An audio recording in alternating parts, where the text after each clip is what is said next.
दोस्तों, खेसारी लाल यादव जब भरत भूषण तिवारी के मां से मिले तो उन्होंने क्या कहा, पूरा वीडियो देखिए।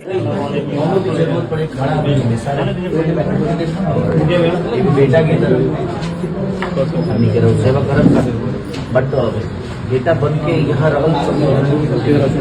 बट जे भी आई कि संभावना ही बट अब लड़े के बाद पूरा समाज की घटना दोबारा मत हो।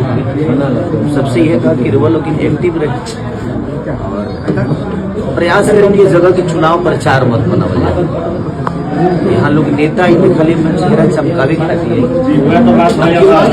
भैया 6 दिन हो गया, कोई हर आदमी सिंपैथी गेन करे खातिर आई। यहाँ हर आदमी सिंपैथी गेन करे खातिर आई, आके सबका आई चल जाए, कोनो विषय नहीं के ऊपर और मुद्दा पता चली जो दूसरा दुनिया में घूमे लगा। अक्सर ऐसा ही होला, कोनो मुद्दा उठेला केहू खातिर बोलेला, पता चला जब जलसा के